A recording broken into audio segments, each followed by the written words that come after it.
بسم اللہ الرحمن الرحیم.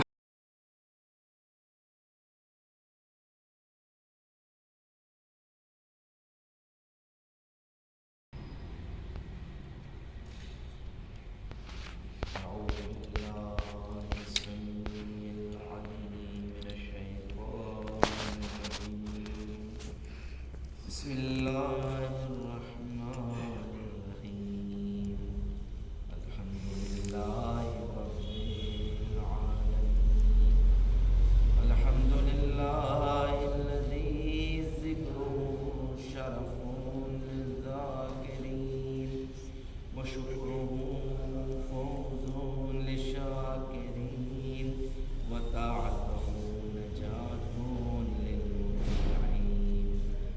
الصلاة والسلام والتحية والإكرام على أشرف الأنبياء والمرسلين وخاتم النبيين ورحمة للعالمين جد الحسن والحسين بالقاسم محمد. اللهم صل على محمد وآل محمد. وعلى أهل بيته الطيبين الطاهرين المعصومين المظلومين سيما بقية الله في الأرضين الإمام الثاني عشر المهدي المنتظر. اللهم صل على محمد وآل محمد. ولعنة الله على أعدائهم أجمعين من العان إلى قيام يوم الدين. أما بعد فقد قال الله تبارك وتعالى في محكم كتاب المجيد وفرقان الحميد وقوله الحق.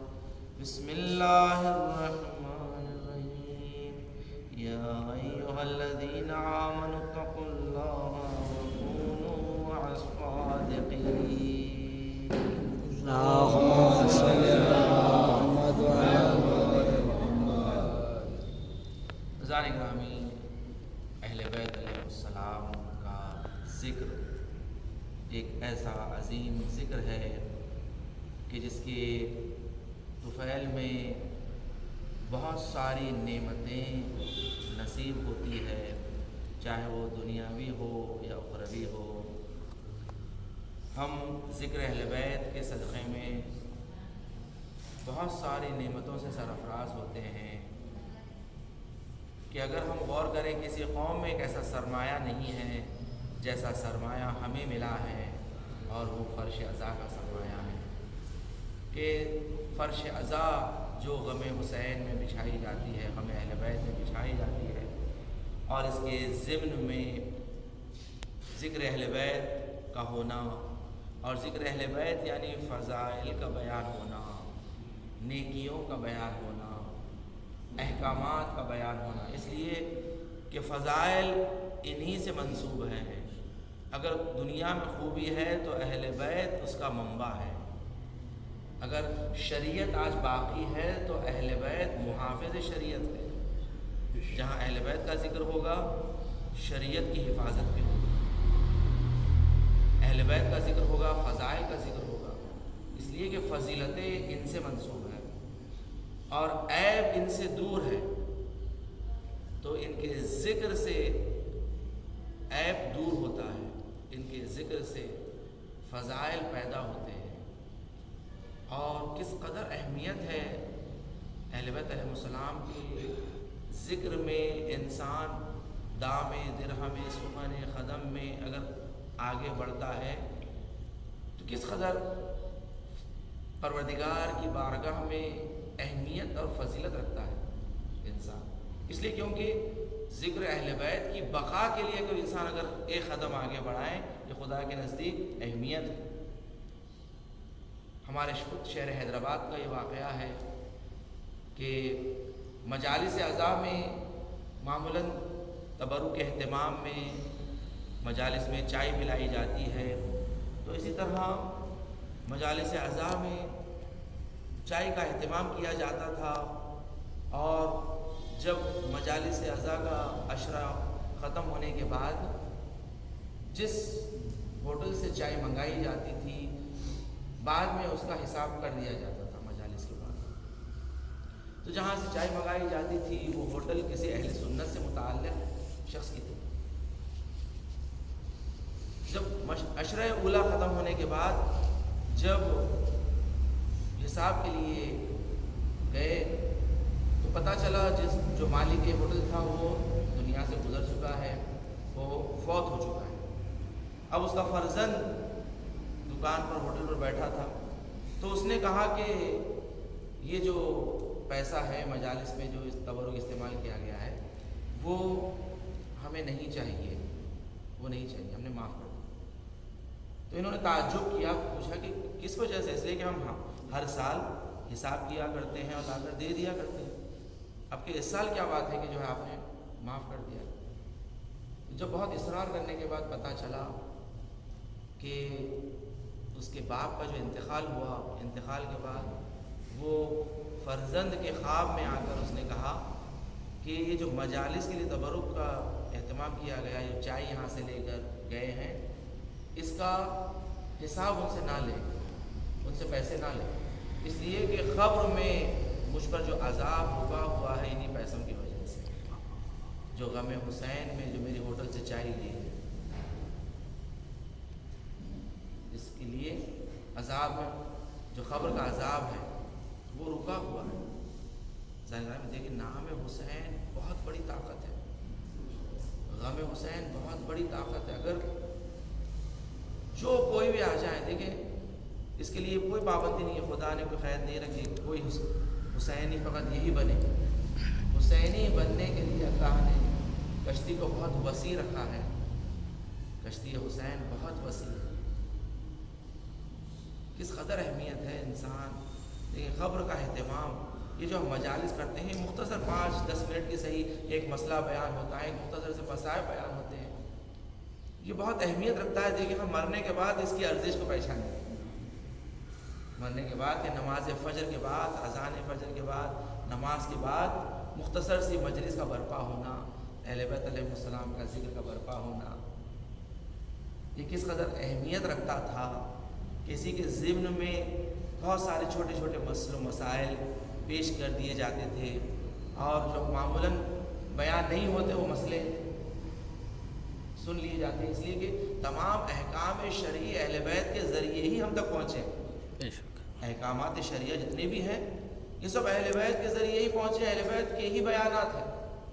اور جہاں مسئلہ شرعی بیان ہو وہ در حقیقت میں اہل بیت علیہ السلام کے ہی حکم کی پابندی ہو رہی ہے کہ انہوں نے کہا کہ شریعت کی پابندی کا ہونا، کہ شریعت پامال نہ ہو. شریعت کے محافظ ہے اہل بیت، کبھی اہل بیت یہ نہیں چاہیں گے کہ ان کی خاطر شریعت کو پامال کر دیا نہیں، ہرگز اہل بیت یہ پسند نہیں کریں گے کہ ان کی خاطر شریعت پامال ہو جائے. نہیں، انہوں نے اپنی جانوں کو نچھاور کر دیا شریعت کی حفاظت میں، جان کو نچھاور کر دیا. سوچے اہل بیت سے بڑھ کر کوئی دنیا میں کوئی فضیلت رکھتا تھا، کوئی ارزش رکھتا تھا؟ نہیں، انہوں نے اپنی جان کو نچھاور کر دیا دین کو بچانے کے لیے، دین کی حفاظت میں. تو اب سوچیں دین کی کتنی اہمیت ہے، دین کی کیا اہمیت. ہم کل مسئلہ بیان کریں اجارے سے متعلق اور اس میں احکام میں اور شرائط اجارہ بیان کیا گیا. اجارے کے لیے جس چیز کو اجارہ کیا جا رہا وہ چیز معین ہونا چاہیے. وہ کیا چیز؟ غیر معین چیز کو اجارہ نہیں کیا جا سکتا. رینٹ، اجارہ یعنی رینٹ پھر نہیں لیا جا سکتا. جو چیز کر رہے ہیں آپ رینٹ پہ، چاہے وہ مکان ہو، دکان ہو، گاڑی ہو یا انسان ہو، انسان بھی آپ اجارے یا رینٹ پر لیتے ہیں. جیسے مزدور بلاتے ہیں مزدوری کے لیے. اور اس کے بعد یہ بھی ہم بیان کر چکے کل، اس میں مدت معین ہونا چاہیے کہ کتنی مدت کے لیے آپ اجارہ کر رہے ہیں. اس کا ٹائم آف پیریڈ مشخص ہو، کمپلسری ہے. اسی طرح آپ جس چیز کو اجارہ کر رہے ہیں اس کو یا ذاتی طور پر جانتے ہو یا خصوصیاتی طور پر جانتے ہو. ذاتی طور پر یعنی آپ نے خود دیکھا ہے، مشاہدہ کیا ہے. خصوصیاتی طور پر یعنی آپ نے دیکھا نہیں خصوصیات بیان کیے گئے ہیں کہ ایسا یہ خصوصیات ہیں. مثلا دار شفا میں آپ کو فلاں علاقے میں 2 بیڈ روم کا مثلا روم ہے، گھر ہے، یا دکان ہے، ایک ملغی ہے، اتنے میٹر کی ملغی ہے، مین روڈ پر ہے، چورستے پہ ہے. اس طریقے سے خصوصیات ایسے بیان ہو جائیں تو اس خصوصیات کی بنا پر آپ اجارہ کر سکتے ہیں، لے سکتے ہیں.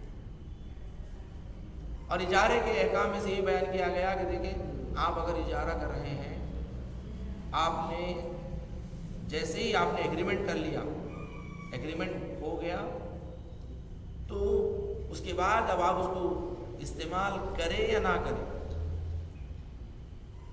آپ کو اجارہ دینا ہے. یہ نہیں کہ میں نے استعمال نہیں کیا، میں تو گھر میں گیا ہی نہیں، میں اپنا سامان گھر میں لے کر ہی نہیں گیا.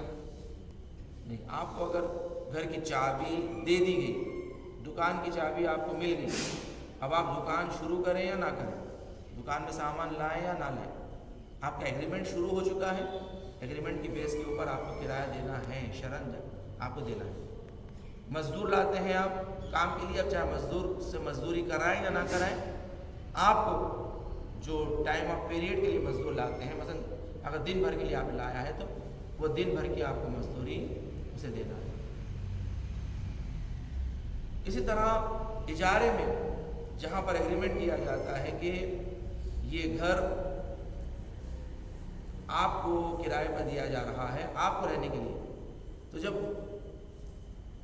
مشخص کر دیا گیا ہے کہ آپ کی فیملی مثلا 5 آدمی اس گھر میں رہیں گے، تو آپ 6 آدمی کو لا کر نہیں رکھ سکتے ہیں، مگر یہ کوئی مہمان ہو، مختصر سا کوئی آئے چلا جائے کوئی بات نہیں، مگر کوئی اور آ کر رہ جائے ساتھ میں، اس پہ اعتراض ہے، اشکال ہوتا ہے. اس کا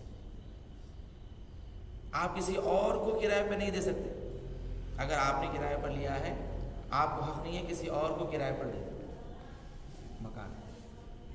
مگر یہ کہ آپ نے مطلق کرائے پہ لیا ہے، کہ بعض مرتبہ ایسا ہوتا ہے، بعض مملکتوں میں کچھ ایجنٹس ہوتے ہیں، وہ لوگ گھروں کو کرائے پر لے لیتے ہیں اور لینے کے بعد وہ لوگ کرایہ دار کو دے دیتے ہیں. ان لوگ کی وہ کمپنی ہوتی ہے، وہ کمپنی ایک مثلا انہوں نے پوری بلڈنگ کو انہوں نے کرایہ پہ لے لیا رینٹ پر، اس کے بعد اس بلڈنگ میں جتنے بھی فلیٹس ہیں وہ لوگ کرایہ پر دیتے ہیں اور خالی کراتے ہیں کرایہ پر.